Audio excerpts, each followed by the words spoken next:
dan masih di ranah Liga Inggris. Tapi kita nggak bahas pertandingan, kita bahas isu-isu dari Liga Inggris. Gue khawatir dia tidak akan lagi mendapatkan klub di Premier League. Bahkan Liga Saudi pun sudah mengambil langkah jauh ya untuk tidak terlibat dalam transfer Mason Greenwood.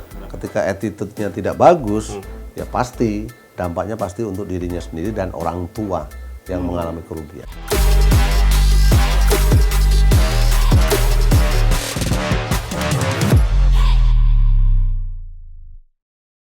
Halo Transport Mania, ini nggak kerasa udah segmen terakhir ya, dan masih di ranah Liga Inggris. Tapi kita nggak bahas pertandingan, kita bahas isu-isu dari Liga Inggris. Ini ada Mason Greenwood ya, yang sudah tidak membela Manchester United lagi. Dicoret ya Dom? Iya. Dicoret, dan seperti biasa masih ditemani oleh Bung Supri dan Bung Adiani. Ada pemain legend dan pandit dan pemain pro masih di sini. Nah, ini Mason Greenwood nih, lu kan sering ketemu pemain-pemain yang suka ada ini Om, disipliner, ada aneh-aneh Ya. gitu, lu ngeliatnya gimana? Iya, memang sangat menyayangkan walaupun biasanya seorang bintang itu memang harus kontroversial. Tapi jangan kayak gini juga maksudnya. Ya, dia masih terlalu muda. Star syndrome memang terjadi pada Mason Greenwood. Sehingga pencapaiannya dari akademi dengan usia 18 tahun yang sudah mendapatkan tempat di di skuad utama Bagus dia. harus terganggu, harus dia tinggalkan dengan apa yang dia lakukan di luar lapangan. Wah, itu mudah-mudahan jangan sampai terjadi sama gue ya. Itu menjadi pembelajaran untuk pemain-pemain muda lah, Iya, ya kan. Ketika lu sudah bekerja, lu sudah Dapat hasil, berprogres, kemudian mendapatkan tempat, ya kan, jaga tempat itu gitu loh. Jadi jangan lu rusak sendiri. Gitu. Oh, itu pesan ke gue tuh matanya tuh. Menjadi pembro. Nah, tapi ini sebenarnya kontrak Mason Greenwood sebenarnya masih ada 2 tahun lagi di Manchester United. Ini ada ahli Premier League juga di sini. Ini sebenarnya kasusnya udah sejauh apa sih Om? Kan ada yang bilang kasusnya dicabut, ada yang bilang sebenarnya nggak bersalah. Korban kan. Kemudian juga Manchester United coba untuk lebih detail lagi investigasi, tapi nggak sedetail itu juga. Karena korban tidak diinterview oleh Manchester United. Jadi mereka sempat Arnold bahkan mengeluarkan statement bahwa Greenwood akan ditampilkan lagi dalam skuad utama United, diberikan waktu untuk bisa membaur lagi dan kemudian bermain pada akhirnya, dan itu langsung ada backlash yang luar biasa. Kalau sampai official statementnya adalah Greenwood main lagi, tentunya United akan diserang habis-habisan, dan ini satu keadaan yang sama sekali tidak nyaman karena kasusnya sangat berat ya, berhubungan dengan kekerasan terhadap wanita, dan tentunya keadaan yang tidak optimal untuk karir Mason Greenwood, karena gue khawatir dia tidak akan lagi mendapatkan klub di Premier League. Bahkan Liga Saudi pun sudah mengambil langkah jauh ya untuk tidak terlibat dalam transfer Mason Greenwood. Bahkan juga Roma tidak mau lagi mendekati Greenwood. Tim-tim Turki juga kayaknya menjauh juga. Jadi memang orang boleh mendapatkan kesempatan kedua, tapi kelakuan yang dilakukan itu sangat berat sekali, yang membuat tadi terhadap dirinya kerugian yang luar biasa. Padahal ini generational talent Inggris, yang diharapkan usia untuk 21 tahun, jadi pemain utama Manchester United. Untuk Inggris pun juga demikian, tapi ada karakter-karakter di dirinya mungkin yang membuat setan-setan dalam diri ini yang sulit dikendalikan kan. Itu yang sangat disayangkan dari Mason Greenwood, dan gue khawatir tidak akan ada lagi tim elit ya yang akan memakai jasa dari Mason dengan reputasi yang ada dan menempel pada dirinya, karena tim manapun tidak akan mau tentunya dikaitkan dengan kekerasan terhadap wanita. Wah, itu Greenwood mending jadi konten kreator aja dah kalau dari sekarang dah, biar karena dulu sebenarnya Greenwood itu di transfer market itu tembus angka 2,6 triliun. Sekarang kayak udah hilang semua. Udah hilang lagi. Tapi kalau menurut lu Om Supri, ini kan pemain juga dia nih. Sebenarnya faktor yang menyebabkan dia seperti itu lebih besarnya di mana itu? Apa Ada emang dua. dirinya sendiri? Apa Ada lingkungan? Dirinya sendiri sama lingkungan. Tanpa ada controlling dari orang tua. Nah itu kan dia punya teman-teman se-circle, harusnya di MU ada yang bilangin atau apa enggak? Iya, artinya attitude itu kan penting untuk seorang pemain. Apalagi dia masih muda, didikan akademi dari tim besar seperti Manchester United, ya kan. Ketika attitude-nya tidak bagus, ya pasti dampaknya pasti untuk dirinya sendiri dan orang tua yang mengalami kerugian. Dan mungkin juga ketika itu kan ada COVID juga ya, dan dia banyak melakukan house party kala COVID itu tidak bisa dikendalikan oleh klub juga.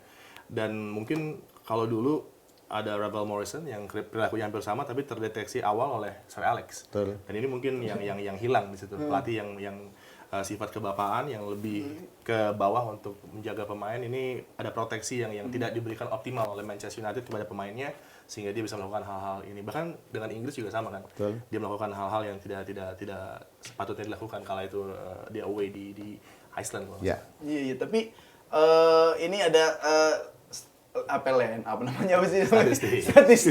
Statistik dari Mason Greenwood. Ini dia udah di Manchester United udah bermain 176 laga, udah 79 gol, ada 24 assist. Minim pelanggaran bahkan ya, baru 6 kali kartu kuning. Dia di lapangan nggak bermain kasar, di rumah main kasar. Dan Ole pun mengatakan bahwa Oh iya, pas Ole dia. Greenwood adalah seorang finisher yang luar biasa. Hasil dari didikan di akademi Manchester gitu. Iya, iya, itu Nggak tapi mudah gitu loh untuk pemain muda bisa bermain di level senior, kemudian mendapatkan kesempatan dan mampu untuk melakukan debut dengan sangat baik. iya, ini sangat disayangkan ya sebenarnya ya, Greenwood. Kalau dia bisa aja bersaing sama bahkan kayak Anthony, bisa kena kegeser. Tapi kan dia. dengan waktu dia durasi lama nggak bermain, nggak menyentuh bola, Akan kehilangan sentuhan. speed, touch, kemudian level bermainnya pun jauh turun. Jadi dia butuh waktu mungkin 1 musim untuk bisa kembali, dan itu pribadi gue sih mengatakan tidak perlu pemain seperti Greenwood diberikan kesempatan di Manchester United. Dan ingat lagi, satu lagi, psikologis dia apakah sudah siap Ya. Kalau buat main lagi ya. untuk bisa mendapatkan tempat di klub manapun gitu loh. Apalagi kan dengan pencapaian dia luar biasa, dengan pendapatan dia udah besar. Tapi tiba-tiba harus mengalami satu kejadian yang di luar ekspektasi kita semua Ya, bahkan- untuk pemain seusia dia. Betul, bahkan Mendy yang sudah punya tim baru, bahkan di tim barunya pun dia diprotes oleh penggemarnya karena mereka tidak ingin ada rapist di timnya, walaupun dia sudah lolos dari hukumannya, tapi kan tentunya sudah ada kesan yang sudah menempel. Dan itu juga kalau misalnya Greenwood mendapatkan tim lagi, walaupun misalnya bermain di Fiji atau di Guam, tapi kan tetap ada keadaan di mana dia harus mengatasi mental tadi, karena akan ada serangan-serangan dari siapapun yang akan menyaksikan pertandingan tersebut. Kalau misalkan udah kayak gini nih, misalkan lu jadi Greenwood nih Om, misalkan doang, apa tuh yang harus dilakukan tuh, kayak main bola lagi masih ada gairah gak sih atau apa kayak? Ia mencari orang-orang yang bisa untuk mengembalikan mental dia.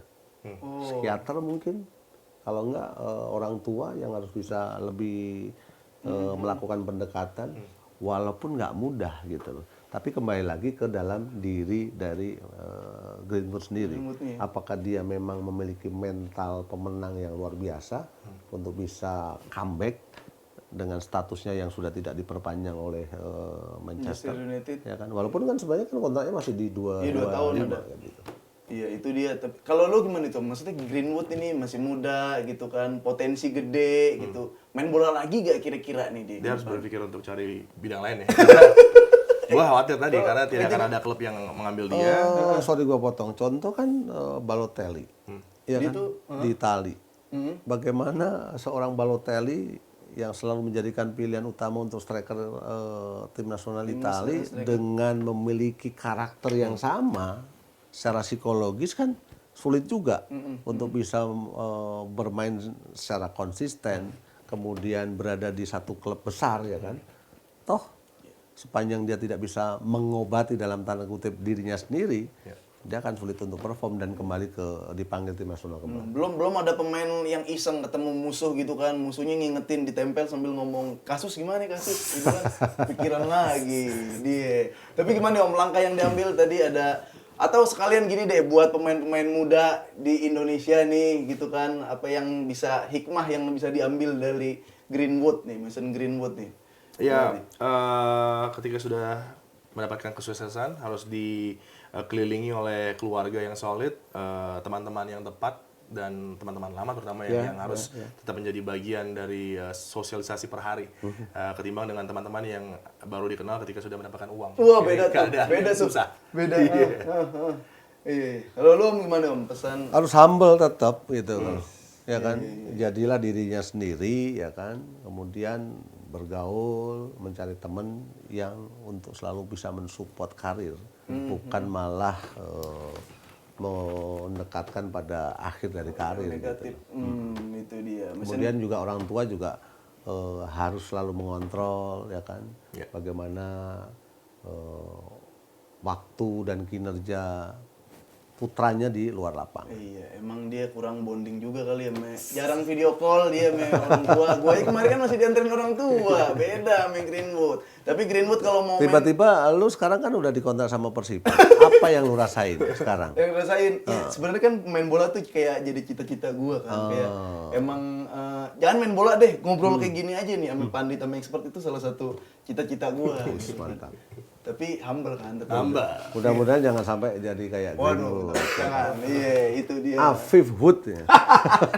Greenwood kalau mau ke Persipan boleh datang aja. Kalau mau pakai tompel-tompelan sini biar nggak kelihatan kayak Greenwood biar orang masih bingung. Nah, tadi kita bahas isu pemain. Ini ada yang lebih seru lagi. Kita loncat ke timnas Spanyol, ya, timnas perempuan yang juara Piala Dunia 2023. Ini dia berhasil menang 1-0 lawan Inggris. Ini balas dendam yang cukup indah juga. Saat itu kalah di perempat final Piala Eropa 1-2 tahun lalu. Sekarang menjadi juara dan dicium oleh ketua Federasi Spanyol. Ya, itu kembali Spanyol masalah mana? dengan wanita itu tidak boleh terjadi. Waduh, iya udah.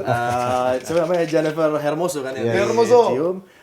Kemudian ini menjadi masalah buat Rubiales karena itu hal yang sangat tidak senonoh dan tidak perlu dilakukan.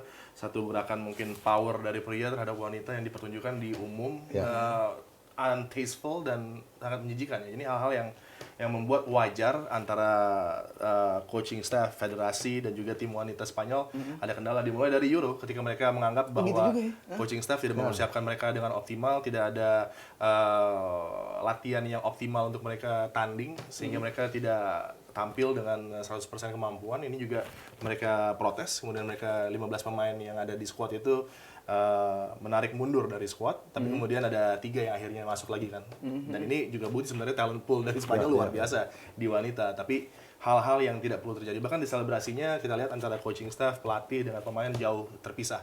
Itu bukti bahwa ada tidak harmonisan di sepak bola Spanyol. Walaupun juara, tapi kesannya yang diperlihatkan sangat tidak nyaman ya.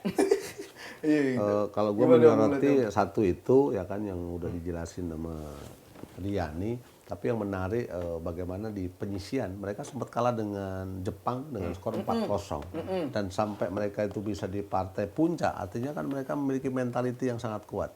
Ini yang perlu digarisbawahi. Benar, pemain Barcelonanya banyak di situ.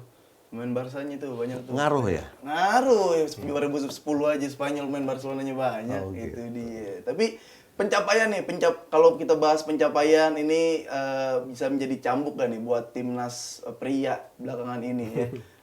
Timnas pria di Spanyol kan 2012. terakhir 2012 Ya. juara. Ya, artinya kan sekarang dengan lepas. pencapaian mereka di putri dan putranya mampu meraih gelar juara dunia, bisa menyamakan, bisa disejajarkan dengan Jerman ya. Jerman juga juara-juara pernah juara juga untuk kelompok putra dan perempuan. Oh itu udah stabil tuh berarti Jerman sama juara. Kalau ini gimana Om, lu ngeliatnya Om? Cambukan nggak nih buat timnas cowoknya nih? Sebenarnya apa yang kita lihat di World Cup yang lalu di Qatar, Spanyol menampilkan salah satu brand sepak bola terbaik. Yes. Bahkan pertandingan menghadapi Jerman tetap menurut gua salah satu pertandingan terbaik di World Cup. Dua tim dengan kualitas ekspansif, passing game yang cair. Luis Enrique sudah punya satu metode yang sangat nyaman untuk para pemain, tinggal masalah mereka adalah finishing. Unlucky ya. Iya, dan sayangnya proses untuk bisa memperbaiki itu tidak diberikan oleh federasi kepada Enrique, padahal Enrique memiliki koin yang cukup sebenarnya untuk bisa membalikan keadaan untuk Spanyol menurut gua di Euro yang akan datang, tapi itu tidak terjadi. Jadi kalau dikatakan ini sebagai cambuk, ya tentunya behind the scene apa yang disajikan oleh coaching staff Jorge Vilda sang pelatih yang terus dibela sama ketua federasi juga bukan hal yang optimal untuk Spanyol. Ini adalah murni kehebatan para pemain wanita Spanyol yang menunjukkan bahwa mereka revolt, mereka tidak setuju.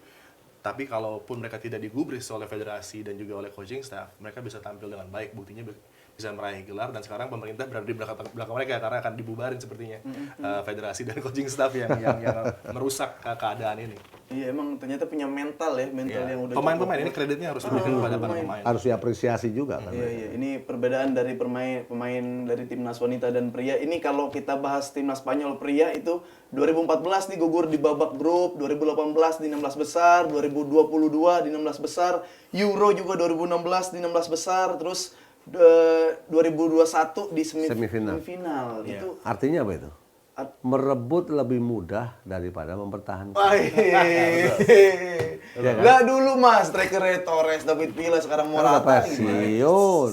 Iya, berarti kan emang SDM-nya mungkin lagi. Ada masa-masa sebuah klub, sebuah negara tuh memiliki masa emas. Punya pemain-pemain yang memang memiliki mentaliti juara. Di 2010 mereka juara, Eropa ya, 2012 mereka juga juara. Membangun siklus itu kan nggak mudah. Tidak akan terjadi 10 tahun, 15 tahun atau 20 tahun gitu. Begitu juga dengan klub. 80-an Liverpool, John Barnes ya kan. Berbicara banyak di Liga Champions. Iya, itu dia. Kalau mental pemain memang ada di mental pemain para Barcelona itu. Karena dulu 7 pemain Barcelona ada ya di 2010 tuh 2 pemain Madrid, satunya jadi kapten kayak gitu emang ada. Xavi itu ya. Iya, mental di Barcelona. Tapi kalau dari timnas Spanyol yang wanita bisa juara, ada yang bisa diambil gak buat timnas Indonesia wanita nih? Kompetisinya lah. Kompetisi apa itu? Harus Ya gimana? tetap Harus ada kompetisi pro, liga. Tim nasional itu akan kuat ketika infrastrukturnya benar, infrastrukturnya banyak, bagus, representatif, kemudian ditambah dengan kompetisi yang berjenjang dan berkesinambungan. Itu aja kuncinya. Kompetisi. Dan ya kedalaman dari pemain-pemain yang bisa dipilih oleh tim itu bermuara dari tim junior di setiap klub dan juga tentunya pemain-pemain yang bisa diambil dari klub yang memiliki liga yang week in week out bertanding karena akan terjaga permainannya. Kita lihat aja 15 pemain yang protes, kemudian hanya 3 yang diambil lagi tapi masih tetap bisa juara. Berarti kan ada 15-an pemain lagi yang diambil yang tidak menjadi bagian dari squad ini di Euro. Tapi bisa memberikan perubahan yang signifikan. Itu dia. Ini kompetisinya kalau buat sepak bola wanita dibenerin. Yuk, mau 2024 nih yuk. Bisa tuh naikin elektabilitas. Yuk, ayo. Nah, itu dia tadi udah bahas Mason Greenwood harus kemana juga. Timnas Spanyol wanita yang habis juara.